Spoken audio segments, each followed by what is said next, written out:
Hello guys, welcome to test classes English with Monica. आज हम पढ़ेंगे आपकी मूवमेंट बुक का third chapter, Iswaran the storyteller. जैसा कि इसके टाइटल से ही समझ में आ रहा है, इसमें एक व्यक्ति है ईश्वरन, जो क्या करता है, कहानियाँ सुनाता है। ठीक है। अब इस स्टोरी में हम एक और कैरेक्टर को देखेंगे जिसका नाम है महेंद्र।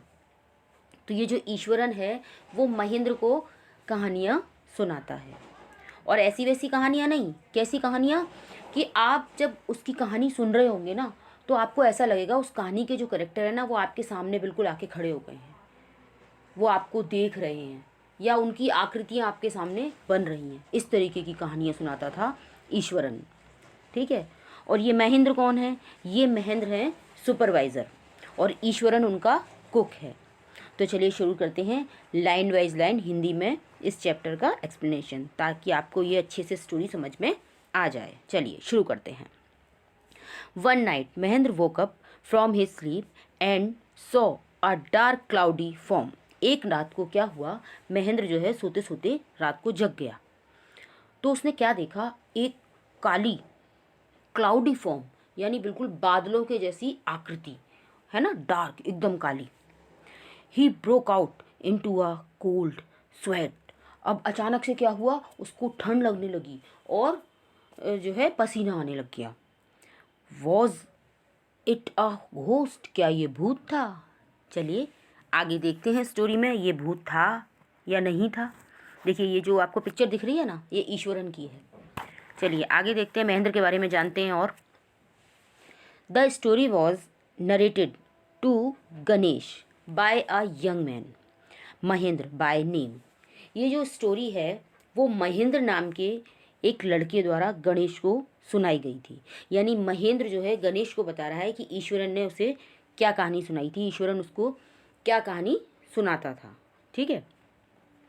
ही was a junior supervisor in a firm which offered on hire supervisors at various types of construction site. वो एक फर्म में काम करता था जहाँ पर जो है अलग अलग तरह के जो है कंस्ट्रक्शन साइट्स पर लोगों को भेजा जाता था। ठीक है। कंस्ट्रक्शन साइट यानी निर्माण स्थल, जैसे कारखाने, पुल, बांध आदि के लिए क्या किया जाता था, हायर किए जाते थे। यानी किराए पर जो है, जो सुपरवाइज़र हैं, सुपरवाइज़र को हिंदी में कहते हैं निरीक्षक, उपलब्ध कराए जाते थे, है ना। ऐसी कंपनी में वो काम करता था। महेंद्र's job was to keep an eye on the activities at the work site। और उसका जो काम था महेंद्र का, वो क्या काम था कि जो जहाँ पर काम हो रहा है ना, जो निर्माण स्थल है, वहाँ पर वो ध्यान रखता था, नज़र रखता था कि लोग वाग सब सही से काम कर रहे हैं कि नहीं कर रहे हैं। ये चीज़ उसका काम था, यानी वो सुपरवाइज करता था जाके। ठीक है। आगे देखिए। He had to keep moving from place to place every now and then as ordered by his head office। अब वो बता रहे हैं कि जो है उसको क्या ना, इधर से उधर भेज दिया जाता था। उसके हेड ऑफिस से जो भी ऑर्डर आते थे कि अब आपको यहाँ जाना है, अब आपको यहाँ जाना है, तो जहाँ भी जाने के लिए उसको ऑर्डर आते थे वो जाना पड़ता था उसे। वो ऑर्डर उसके कहाँ कहाँ के आते थे, from a coal mining area to a railway bridge construction site, from there after a few months to a chemical plant which was coming up somewhere। तो ये जो आदेश आते थे ना, कहाँ कहाँ के लिए आते थे, मैंने आपको बताया था, एक स्थान से दूसरे स्थान पर जाना पड़ता था ना उसे। तो कोयले की खानों के क्षेत्र में, रेलवे पुल के निर्माण स्थल पर, और कुछ माह बाद वहाँ जहाँ एक जो है केमिकल फैक्ट्री थी, यानी हिंदी में कहें तो रासायनिक कारखाना बनने वाला था, वहाँ पर उसको भेजा गया था। ठीक है।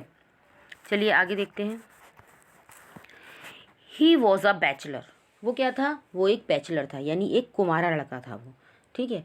His needs were simple and he was able to adjust himself to all kinds of odd conditions, whether it was an ill equipped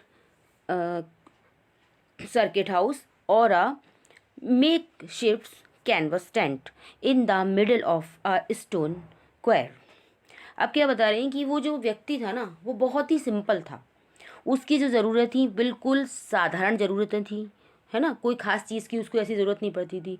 वो हर तरह की परिस्थितियों में, है ना, कैसी भी विपरीत परिस्थितियाँ हों वो सब में अपने आप को एडजस्ट कर लेता था, है ना, उसी तरह अपने आप को ढाल लेता था।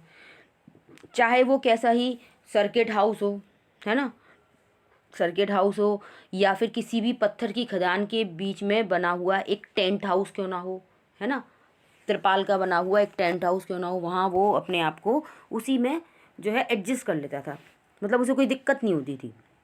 But one asset he had was his cook, लेकिन उसकी एक संपत्ति थी। वो क्या थी? वो उसका कुक था, यानी उसका रसोइया, और उसका नाम क्या था? ईश्वरन, है ना, जो अभी टाइटल में हमने पढ़ा था वही ईश्वरन। ठीक है, तो वो उसकी संपत्ति थी। The cook was quite attached to Mahendra and followed him uncomplainingly wherever he was posted. अब ये जो कुक था ना, यानी जो रसोइया जो था, वो महेंद्र से बड़ा लगाव रखता था, बड़ा प्रेम था उसे, और वो बिना शिकायत किए महेंद्र को जहाँ भेजा जाता था वहाँ उसके साथ वो चला जाता था, है ना, जहाँ भी उसकी पोस्टिंग होती थी वो भी उसके साथ ही जाता था। ही कुकड फॉर महेंद्र, वो महेंद्र के लिए खाना बनाता था, वॉश्ड हिज क्लॉथ्स, उसके कपड़े धोता था, and chatted away with his master at night, और अपने मास्टर के साथ यानी अपने मालिक के साथ रात को वो गपशप करता था। चैटेड यानी गपशप करना, यानी बातें करता था बैठ के। He could weave out endless stories and anecdotes on varied subjects, और वो क्या करता था? वो जो है अलग अलग विषयों पर, विभिन्न विषयों पर कभी ना खत्म होने वाली कहानियाँ बना सकता था, यानी अपने आप से कहानियाँ बना लेता था वो। ठीक है।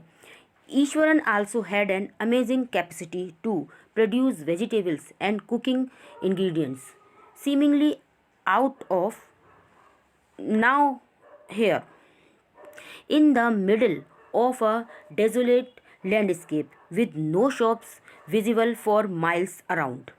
अब देखिए, एक और अद्भुत क्षमता के बारे में इसमें बता रहे हैं ईश्वरन की, कि ईश्वरन में एक और अद्भुत क्षमता थी। वो ये थी कि वो बिना दुकानों वाले निर्जन स्थान पर भी सब्जियां और खाना बनाने की अन्य वस्तुएं लेके आ जाता था, प्रस्तुत कर देता था सामने, बिल्कुल, है ना। वहाँ दिख रहा है कोई भी नहीं है, ना कोई दुकान है ना कुछ है, बिल्कुल निर्जन स्थान है, वहाँ पे भी वो सारा सामान लेके आ जाता था, कहीं से ढूंढ ढांड के वो ले जाता था। ठीक है, इस तरीके की उसकी खासियत थी। He would miraculously conjure up the most delicious dishes made with fresh vegetables within an hour of arriving at the zinc sheet shelter at the new workplace। जब उसके अंदर ये खासियत थी कि वो कहीं पे भी सब्जियां और खाना बनाने की जो भी अन्य वस्तुएं थी वो सब कुछ वहाँ पे लेके आ जाता था।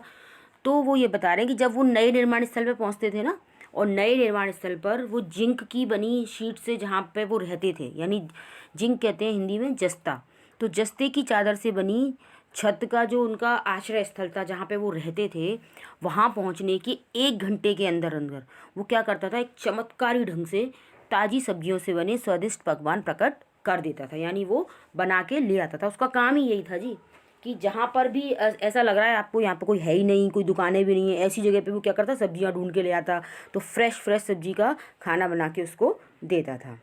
ठीक है। Mahendra would be up early in the morning and leave for work after breakfast carrying some prepared food with him. Mahendra जो है सुबह जल्दी उठ जाता था और नाश्ता करने के बाद अपने साथ थोड़ा खाना लेकर वो काम पर चला जाता था। ठीक है, ईश्वरन उसके लिए बना देता था, वो खाना अपना पैक किया और टिफ़िन लेके वो चला जाता था। ठीक है। Meanwhile Iswaran would tidy up the shed, wash the clothes and have a leisurely bath, pouring several buckets of water over his head, muttering a prayer all the while। अब जब वो चला जाता था महेंद्र, तो वो तो अकेला रह जाता था।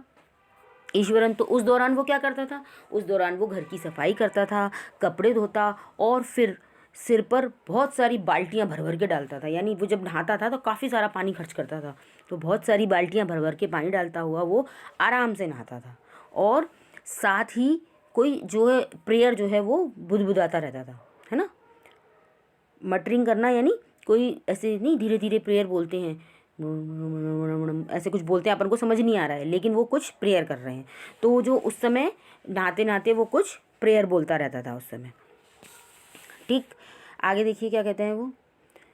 It would be lunch time by then, और ये सब करते करते उस समय तक क्या हो जाता था, दोपहर हो जाती थी और दोपहर के भोजन का वक्त हो जाता था।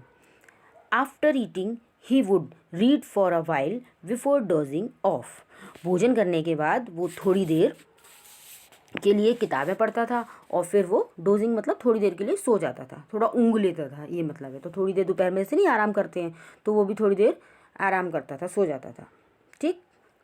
The book was usually some popular Tamil thriller running to hundreds of pages, और अक्सर वो जो किताबें पढ़ता था वो किताबें कैसी होती थी, सैकड़ों पेजों वाली, सैकड़ों पन्नों वाली कोई प्रसिद्ध एवं रोमांच से भरपूर तमिल उपन्यास होते थे। ठीक है। It's imaginative description and narrative flourishes would hold Eswaran in thrill, उपन्यास का कल्पनात्मक वर्णन और बड़ा चढ़ाकर दिया गया विवरण उसे क्या करता था, बांधे रहता था। किसको, ईश्वरन को। यानी वो उस पढ़ने में एक चीज़ पढ़ रहा है तो उसमें मस्त रहता था, उसमें इतनी अच्छी चीज़ें कल्पनात्मक ढंग से वर्णन किया गया होता था कि वो उसे बांधे रहता था। हम नहीं कोई स्टोरी पढ़ रहे होते हैं और उसमें जो स्टोरी चलती जाती है तो हमें लगता है आगे क्या हुआ, आगे क्या हुआ, तो हम उससे बंधे रहते हैं ना, तो ऐसे ही वो भी बंधा रहता था उससे, आगे और पढ़ने के लिए जिज्ञासा बनी रहती थी उसकी। His own description were greatly influenced by the Tamil authors that he read, उसके खुद के विवरण भी उन तमिल लेखकों से काफ़ी प्रभावित होते थे जिनकी किताबें वो पढ़ता था। यानी खुद जो कहानियाँ सुनाता था ना वो, तो उसमें भी उन तमिल लेखकों का काफ़ी प्रभाव उनको दिखाई देता था। वो कहानी उसके दिमाग में आती थी, वो उसमें पढ़ता था, है ना, नॉवेल्स पढ़ता था, बुक्स पढ़ता था, तो उसमें जो भी कहानियाँ होती थी उनमें वो अपनी और कल्पना डाल के उनको बना लेता था, तो उसमें दिखेगा ही प्रभाव। तो उसकी जो है जो खुद के विवरण होते थे उनमें भी तमिल लेखकों से काफ़ी प्रभावित दिखाई देते थे। ठीक है। When he was narrating even the smallest of incident, he would try to work in suspense and surprise ending into the account. जब कभी वो कोई छोटी सी घटना भी बता रहा होता था ना, तो उसमें जो है रोमांच और आश्चर्यजनक अंत डालने की कोशिश करता था। यानी उसमें सस्पेंस होना चाहिए, इस तरीके की कोशिश करता था सुनाते समय, सरप्राइज हो, सस्पेंस हो, है ना, आश्चर्यजनक अंत हो कि लोग शौक हो जाए देखिए, अई ये कैसे हो गया, ऐसा, इस तरीके की कहानियाँ वो बनाता था। For example, instead of saying that he had come across N uprooted tree on the highway, he would say with eyebrows suitably arched and hands held out in a dramatic gesture, the road was deserted and I was all alone. अब देखो, for example वो कैसे सुनाएगा, अगर उसे कुछ बात अपनी सुनानी हो तो क्या कहेगा, उदाहरण के रूप में हम बताते हैं आपको।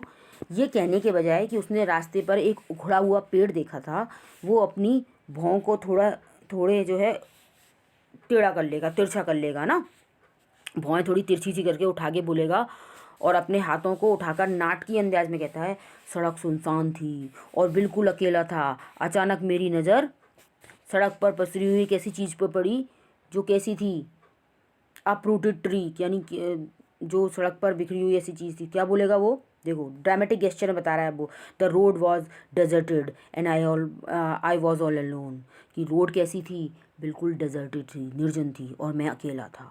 Suddenly I spotted something that looked like a enormous bushy beast lying sprawled across the road. अब देखो वो कैसे बता रहा है, वो क्या बता रहा है, सड़क सुनसान थी और मैं बिल्कुल अकेला था, अचानक मेरी नज़र सड़क पर पसरी हुई एक ऐसी चीज़ पे पड़ी जो कैसी थी, विशाल थी।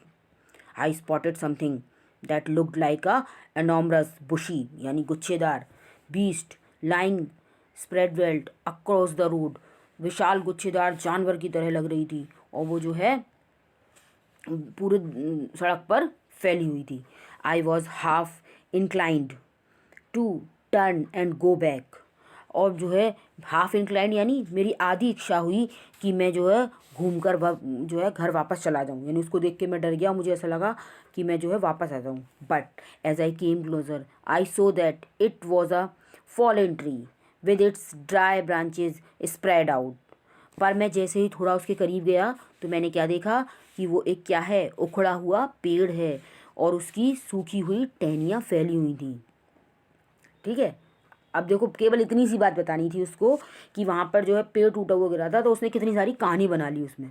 ठीक है, Mahendra would stretch himself back in his canvas chair and listen to Eswaran's tales uncritically.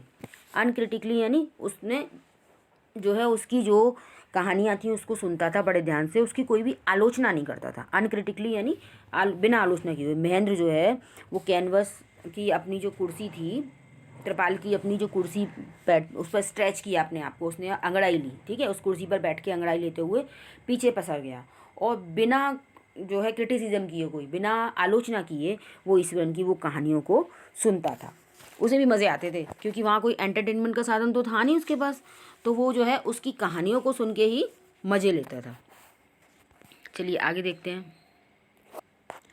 The place I come from is famous for timber Eswaran would begin.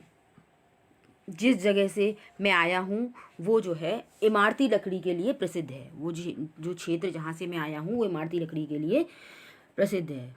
Eswaran जो है शुरू हो जाता है। अब ईश्वरन जो है कहानी सुना रहा है, देखो यहाँ से। There is a richly wooded forest all around.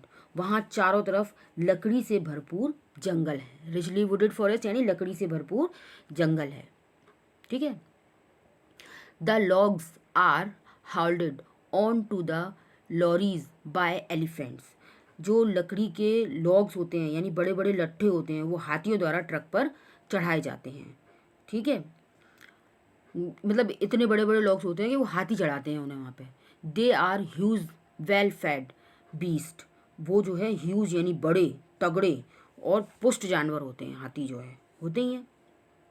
ठीक है, when they turn wild even the most experienced mahout is not able to control them. अब बता रहा है जब कभी भी वो हिंसक हो जाते हैं। किसके बारे में बता रहा है ये? हाथी के बारे में। कि जब कभी भी वो हिंसक हो जाते हैं तब सबसे ट्रेंड यानी सबसे अनुभवी जो महावत होते हैं ना, वो भी उनको नियंत्रण नहीं कर सकते हैं। जो हाथी को नियंत्रण करता है, जो हाथी को कंट्रोल करता है, वो होता है महावत बोलते हैं उसको। तो वो लोग भी उसे कंट्रोल नहीं कर पाते हैं अगर वो कैसा हो जाए, हिंसक हो जाए, है ना। आगे देखते हैं। After this prolong Iswaran would launch into an elaborate anecdote involving an elephant. इस भूमिका के बाद, ये जो उसने भूमिका बांधी ना, ये बताया उसके बारे में, मैं जहाँ से आता हूँ वो वहाँ पर इमारती लकड़ी मिलती है और हाथी ऐसे होते हैं वैसे होते हैं। इसके बाद उसने अपनी कहानी शुरू की इस भूमिका को बांधने के बाद। इस भूमिका के बाद ईश्वरन हाथी से संबंधित एक विस्तृत बड़ा किस्सा सुनाना उसने आरंभ कर दिया। ठीक है। One day a tusker escaped from the timber yard and began to roam about, stamping on bushes, tearing up wild creepers and breaking branches at will. अब वो बता रहा है एक दिन एक हाथी लकड़ी के अहाते से भाग निकला और अपनी मर्जी से झाड़ियाँ कुचलता हुआ, जंगली बेलों को खींचता हुआ इधर उधर घूमने लगा। ठीक है, घूमने लगा। यू नो, आप तो जानते हैं sir, how an elephant behaves when it goes mad. साहब, जब एक हाथी पागल हो जाता है तो कैसा व्यवहार करता है आप तो ये जानते ही हैं। वो उसको बोल रहा है, ये महेंद्र को बता रहा है ना कहानी। Ishwar would get so caught up in the excitement of his own story that he would get up from the floor and jumped about, stamping his feet in emulation of the mad elephant. अब ईश्वरन जो है अपनी ही कहानी के रोमांच में इतना खो जाता था कि वो फर्श से उठ जाता था और पागल हाथी की नकल करता हुआ उछलता था। जैसे पागल हाथी नहीं उछलता हुआ चलता है, उस तरीके से वो उसकी नकल करके दिखाता था। इसी तरीके से उछल उछल के कहानी सुना रहा है वो। The elephant reached the outskirts of our town, breaking the fence down like matchsticks, he would continue. अब वो क्या बता रहा है कि वो हाथी बाड़े को माचिस की तीलियों की तरह तोड़ते हुए हमारी शहर की सीमा पर पहुंच गया था। ठीक है, ही वुड कंटिन्यू। अब वो आगे बोला, it came into the main road and smashed all the stalls selling fruits, mud pots and clothes. अब वो बता रहा है आगे क्या किया, वो मुख्य सड़क पर आ गया और अब उसने फल, मटके और कपड़ों की छोटी दुकानों को कुचल दिया था उसने। ठीक है, यानी जब वो हाथी घुसा तो उसने क्या क्या वहाँ पर नुकसान पहुँचाया उसके बारे में वो बता रहा है वहाँ पे। तो उसने क्या किया, जब वो शहर में आ गया तो उसने फल की दुकानों को तोड़ दिया, कपड़े की दुकानों को सब तहस नहस कर दिया, मटके वटके की जो भी दुकान थी सब तोड़ दी। इतना सारा नुकसान उस हाथी ने वहाँ पर कर दिया। ठीक है, selling foods, mud pots and the clothes, people rain helter skeletal in panic. The elephant now entered a school ground where children were playing, breaking through the brick walls. अब क्या हुआ, लोग घबराहट के मारे इधर उधर भागने लगे। हाथी अब ईंट की दीवार को तोड़ते हुए एक स्कूल में घुस गया और जहाँ बच्चे खेल रहे थे। ठीक है, अब उसकी कहानी का देखो यहाँ पर आ रहा है टर्निंग पॉइंट। वो बता रहा है अब क्या हुआ, लोग बाग यहाँ भागे, वो एक स्कूल में प्रवेश कर गया है जहाँ पे बच्चे खेल रहे हैं। All the boys ran into the classroom and shut the doors tight. सारे बच्चे जो है क्लासरूम में भाग गए और क्या किया उन्होंने, जाके जो है अंदर से दरवाज़ा बंद कर लिया। ठीक, सारे बच्चे देखा ये तो हाथी आ गया, और जब हाथी आ गया तो उन्होंने कहा भागो यहाँ से, भागो भागो। भाग के सारे कहाँ चले गए, रूम में, अंदर क्लासरूम में जाके बंद हो गए। The beast grunt and wandered about, pulling out the football goal post, tearing down the volleyball net, kicking and flattening the drum kept for water, and uprooting the shrubs. अब उस हाथी ने क्या किया, ग्रुंट यानी चिंघाड़ता हुआ घूम रहा था वहाँ पर, तेज चिंघाड़ा जोर से वहाँ पे इधर उधर घूमने लगा।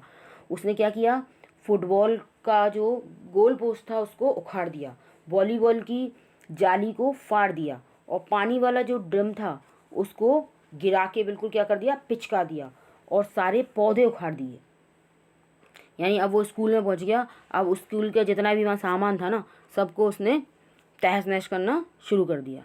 Meanwhile all the teachers had climbed up the terrace of the school building. सारे टीचर जो है क्या हो गया, इस बीच सारे टीचर कहाँ पर चढ़ गए, स्कूल की छत पर चढ़ गए। स्कूल की जो बिल्डिंग थी उसकी छत पे चढ़ गए थे।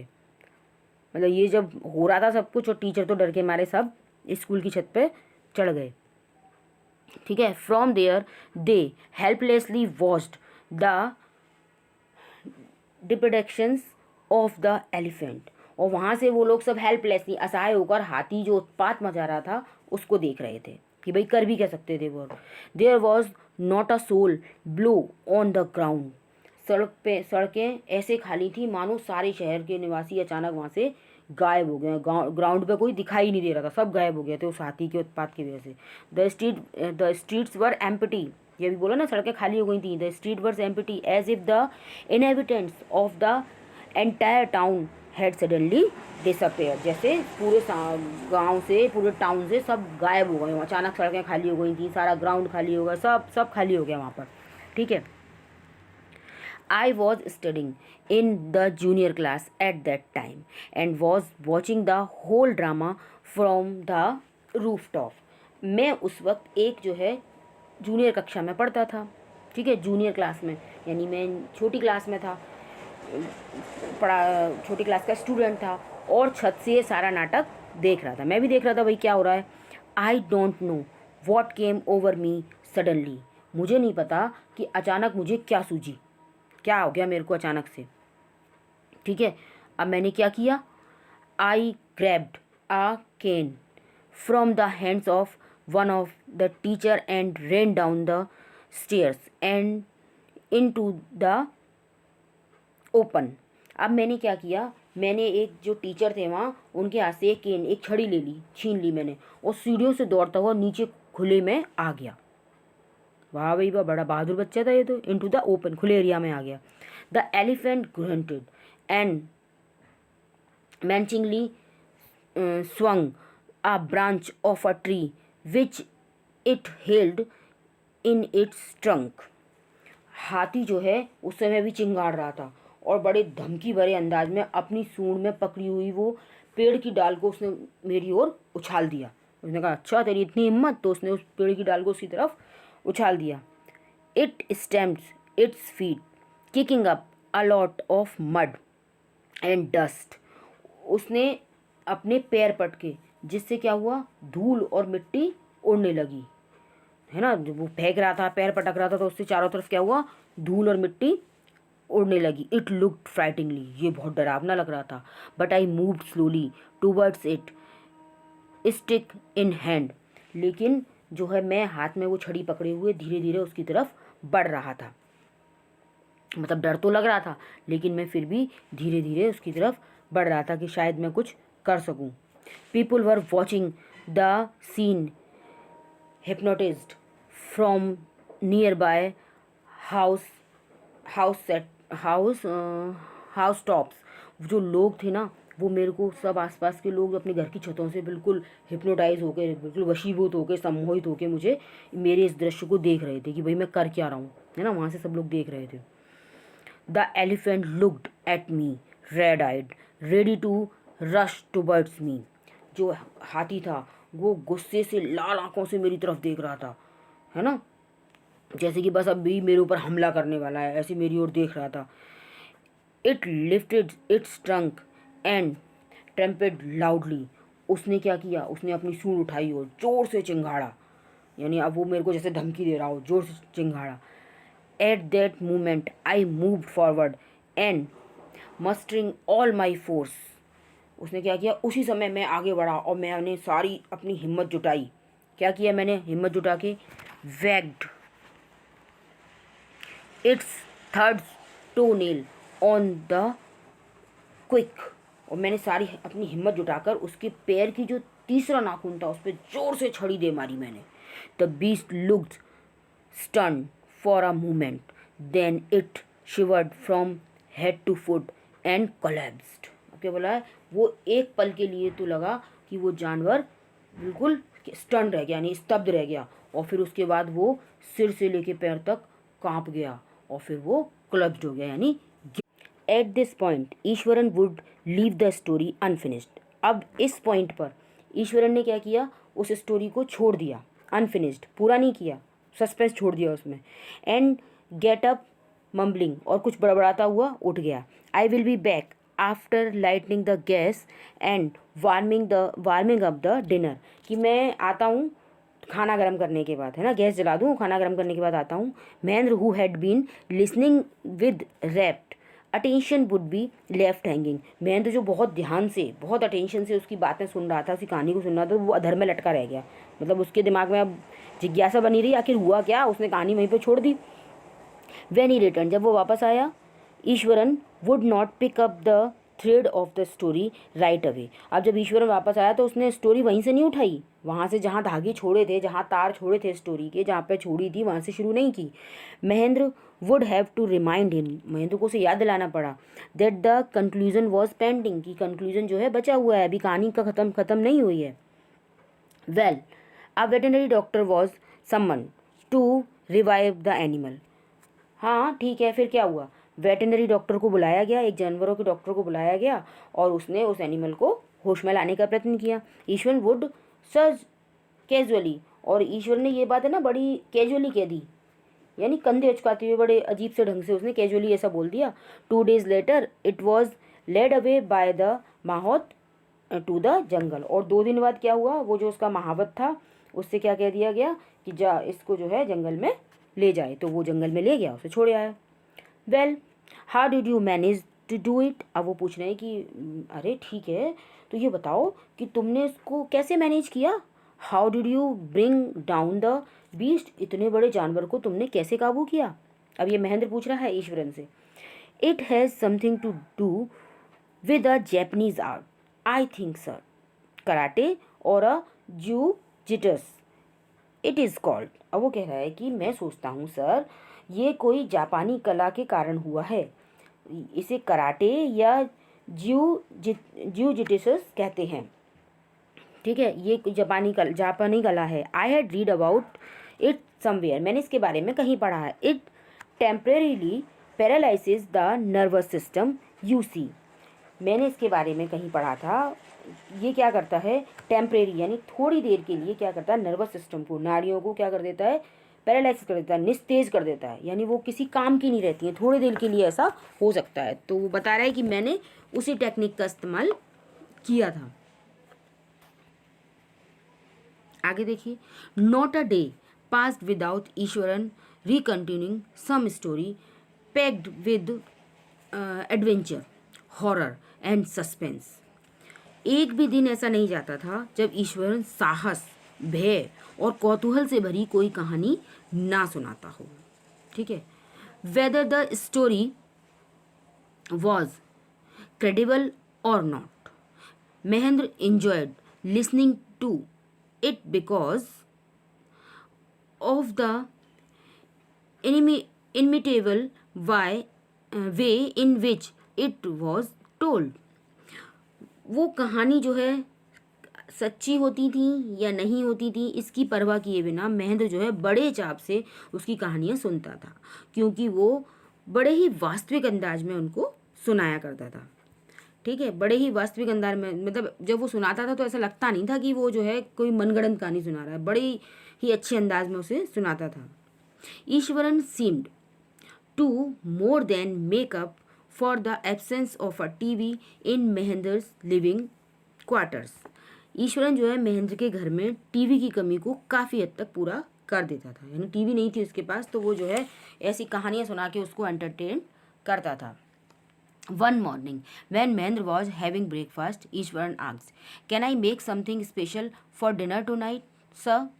एक दिन जो है, एक सुबह जब महेंद्र नाश्ता कर रहा था, तब ईश्वर ने पूछा, क्या आज मैं रात को खाने के लिए कुछ खास बनाऊं सर।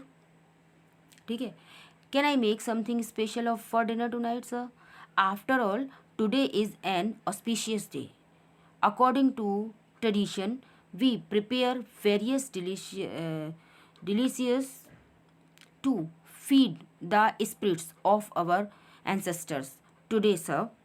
आखिर आज एक शुभ दिन है, परंपरा के अनुसार आज के दिन हम अपने पूर्वजों की आत्माओं को खिलाने के लिए कई प्रकार के पकवान बनाते हैं सर। उसने बताया उसको कि आज क्या खास दिन है और मैं क्यों पूछ रहा हूँ बनाने के लिए। ठीक है, that night Mahendra enjoyed the most delicious dinner and complimented Eswaran on his culinary skills. जो है उस रात को क्या हुआ, महेंद्र ने जो है सबसे स्वादिष्ट भोजन का आनंद लिया और ईश्वरन को उसकी पाक कला के लिए शाबाशी भी दी, कॉम्प्लीमेंट दिया उसको। ही seems very pleased but unexpectedly launched into a most garish account involving the supernatural. Eswaran बहुत खुश प्रतीत हुआ, पर जैसे ही महेंद्र ने सोचा भी नहीं था, वह भूत प्रेतों के बारे में एक बहुत ही अविश्वसनीय किस्सा सुनाने लगा। ठीक है, launch most aggressive account involving the supernatural, भूत प्रेत के बारे में अब जो है वो किस्सा सुनाने लगा। अब कहानी में मज़े आएंगे, आप देखिएगा बच्चों। You know sir, this entire factory area we are occupying was once a burial ground. वो कह रहा है, आप जानते हैं साहब, कारखाने की ये सारी ज़मीन जिसे हम इस्तेमाल कर रहे हैं, पहले एक क्या था, कब्रिस्तान था। बरियल ग्राउंड यानी एक कब्रिस्तान थी ये सारी ज़मीन। ही स्टार्टेड, उसने बोलना शुरू किया। Mahendra was jogged out of the pleasant reverie he had drifted into after the satisfying meal. उसने बोलना शुरू, महेंद्र जो है तृप्त कर देने वाले भोजन के बाद जिन आनंददायक सपनों में खो गया था उसने झटके से बाहर आ गया। यानी अब जो मज़े ले रहा था, वो अभी स्वाद ले ही रहा था, एकदम झटके से वो बाहर आ गया उसकी बात सुन के। हैं क्या बोल रहा है भाई तू? I knew on the first day itself when I saw a human skull laying on the path। वो कहते हैं मैं तो पहले ही दिन से जान गया था जब मैंने रास्ते में एक जो है क्या देखा, ह्यूमन स्कल देखा, यानी मानव की खोपड़ी देखी। ठीक है, मेरे को तो उसी दिन ही समझ में आ गया था कि ये क्या है। Even now I come across a number of skulls and bones, Iswaran continued. और अब भी मुझे अनेकों खोपड़ियाँ और हड्डियाँ अचानक मिल जाती हैं। और ईश्वर जो है बोलना उसने जारी रखा अपना। ठीक है, अभी अब कहानियाँ सुना रहा है वो, अपनी कहानी देखो यहाँ पर दिखा रहा है कि वो चल के आ रहा है और यहाँ पर देखो हड्डियाँ पड़ी हुई हैं, ये खोपड़ी पड़ी है, हड्डी पड़ी है, तो ये चीज़ कर रहा है, मुझे तो दिखती रहता है सर ये। He went on to narrate how he sometimes saw ghost at night. उसने आगे बताया कि कैसे उसने कभी कभी रात को भूत देखे थे। I am not easily frightened by these things sir. अब वो आगे बोलता है मैं इन जो है चीज़ों से, इन विचारों से जल्दी नहीं डरता हूँ, मैं एकदम घबराता नहीं हूँ। I am a brave fellow, मैं क्या हूँ, एक बहादुर आदमी हूँ। But one horrible ghost of a women which appears of and on at midnight during the full moon. It is an ugly creature with matted hair and the shriveled face, like a skeleton holding a fetus in its arm। अब देखो उसने कहानी बनाई, उसने क्या कहा, पर sir एक औरत का डरावना भूत जो पूनम की रात को कभी कभी निकलता है, वो उलझे हुए बालों और जो है चेहरा कैसा है उसका, बिल्कुल झुर्रियाँ पड़ी हुई हैं, कुमलाया हुआ चेहरा है उसके, और बदसूरत सी औरत है वो, और हाथ में उसके क्या है, फीटस है, एक जो है अधजन्मा सा बच्चा है, जिसे भ्रूण कहते हैं बच्चे का, वो पकड़ी हुई है, और बिल्कुल कैसी है वो, कंकाल की तरह लग। Mahendra shivered at the description and interrupted rather sharply, you are crazy Eswaran.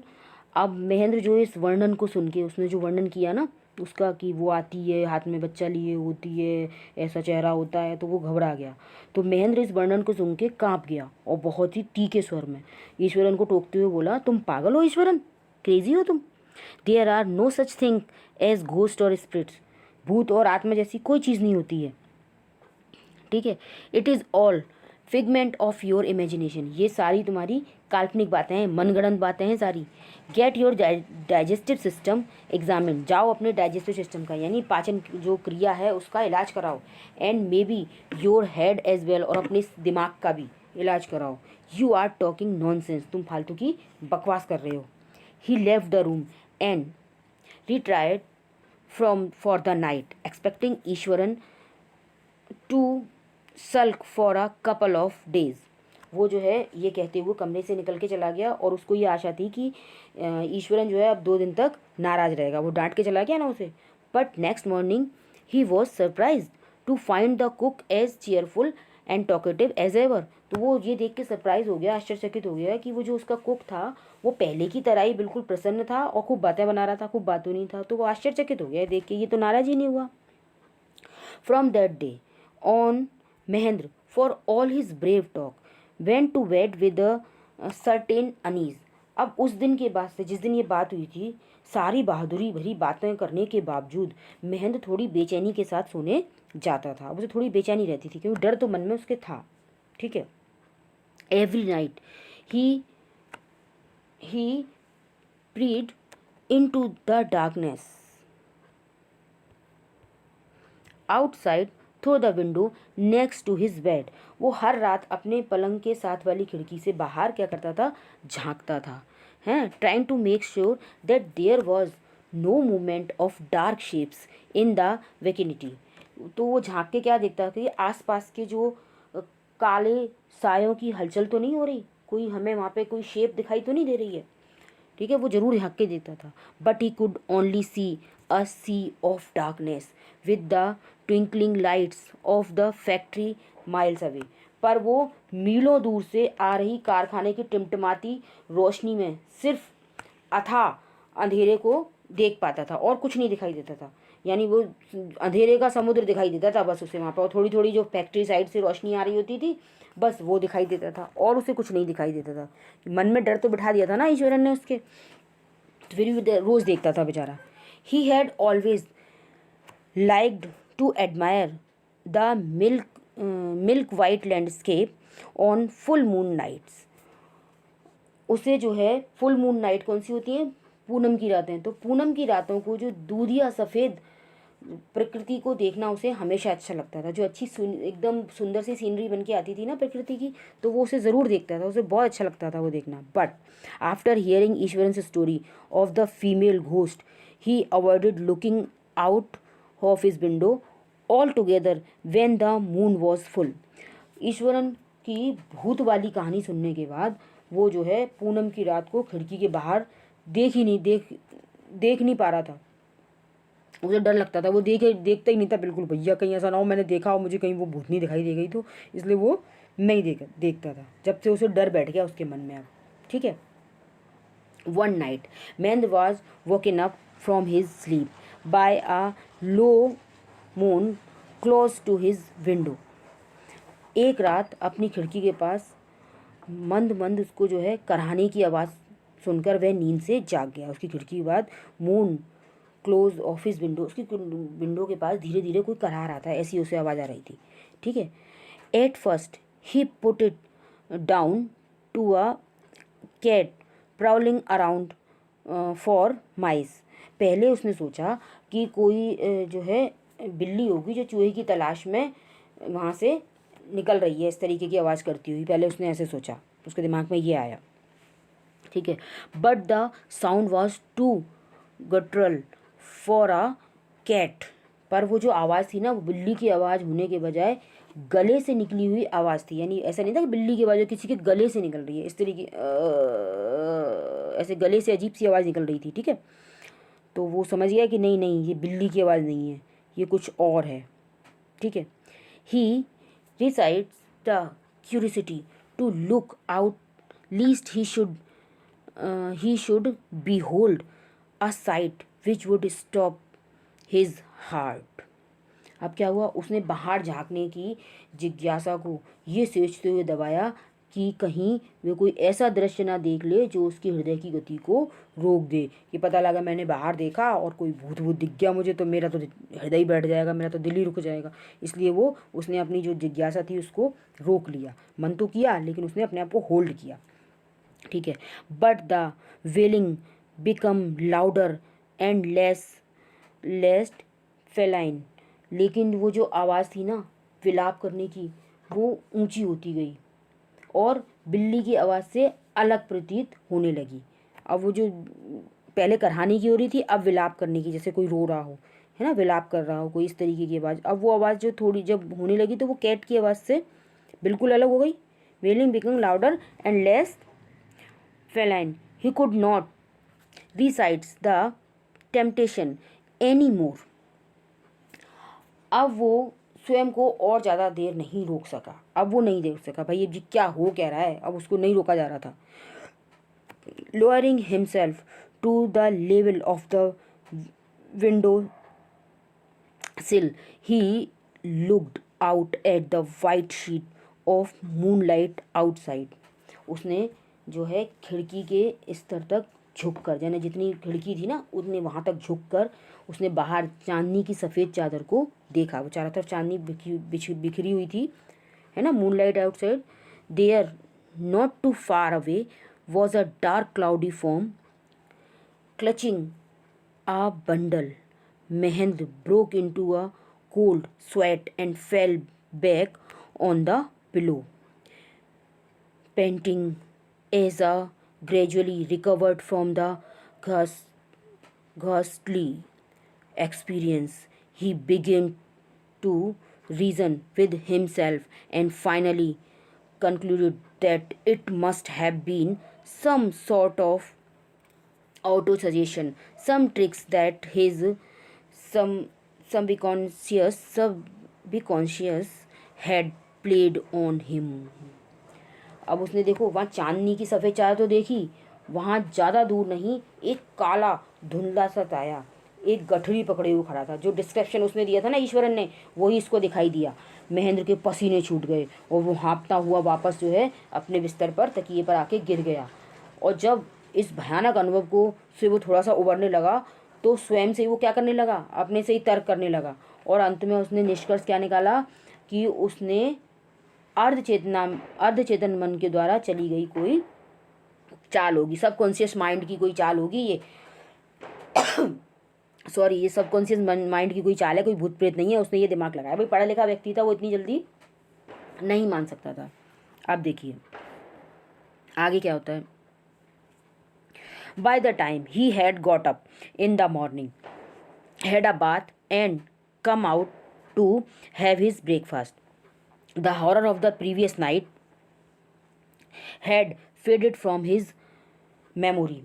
अगली सुबह जब तक वह उठा और नहा धोकर नाश्ता करने आया, तब एक पिछली रात का भयानक अनुभव जो है वो थोड़ा सा भूल गया था ना, थोड़ा सा फेड हो गया उसके दिमाग से वो मेमोरी, क्योंकि अपने काम पे जाना था तो वो पुरानी बातों को थोड़ा सा भूल सा गया, उसे दिमाग में नहीं आई। Eswaran greeted him at the door with his lunch packet and his bag. Eswaran ने क्या किया, दरवाजे पर उसके बैग और खाने का डिब्बे के साथ उसका स्वागत किया। जब वो जा रहा था अब तैयार होके, तो वो जैसे करता था रोज वैसा ही उसने किया। ठीक है। Just as Mahendra was stepping out Iswaran grinned and said. जैसे ही महेंद्र बाहर निकला तो ईश्वरन हंसा और बोला, थोड़ा सा उसने ऐसे करके हंसा और बोला, sir remember the other day when I was telling you about the female ghost with a foetus in its arms, you were so angry with me for imagining things. तो वो कहता है, साहब याद है पिछले दिनों जब मैंने आपको हाथ में वो फीटस लिए हुए, वो बच्चा लिए हुए घूमने वाली उस भूत के बारे में बताया था, तो आप मुझसे नाराज़ हो गए थे, है ना। आपने मुझसे क्या कह दिया था, ये तो आप तुम्हारी कल्पना की बातें हैं सब, है ना, इमेजिनेशन की बातें कर रहे हो तुम। Well you saw her your self last night. पर क्या हुआ है, पर कल रात आपने उसे खुद देखा है। I came running hearing the sound of mourning that was coming from your room. मैं आपके कमरे से आ रही रोने की आवाज़ सुनकर दौड़ता आया था। A chill went down Mahendra spine. Mahendra की पीठ में एक सिहरन दौड़ गई। तो उसने कहा एकदम से कि अरे इसने भी सुना था, इसका मतलब वो सच बात थी। He did not wait for Eswaran to complete his sentence. वह ईश्वरन के वाक्य पूरा होने तक नहीं रुका। He hurried away to his office and handed in his paper resolving to leave the haunted place the very next day. और अपने कार्यालय की तरफ भागा और उस भूतिया जगह को अगले ही दिन छोड़ने के लिए उसने निश्चय कर लिया और अपना इस्तीफ़ा दे दिया। तो बच्चों ये थी आपकी कहानी। लाइन टू लाइन हिंदी में एक्सप्लेनेशन आपने इसका समझ लिया होगा। ये चैप्टर आपको अच्छे से समझ में आ गया होगा। और बच्चों आपको ये चैप्टर अच्छे से समझ में आ गया है तो मेरे इस वीडियो को लाइक कीजिए, अपने दोस्तों के साथ शेयर कीजिए और मेरे चैनल को सब्सक्राइब कीजिए ताकि आने वाले वीडियोस की नोटिफिकेशन आपको टाइम पर मिल सके। और आपको अगर कोई और भी वीडियो चाहिए किसी चैप्टर से रिलेटेड, किसी चैप्टर की एक्सरसाइज से रिलेटेड, तो आप मुझे कमेंट कर सकते हैं। Thank you for watching.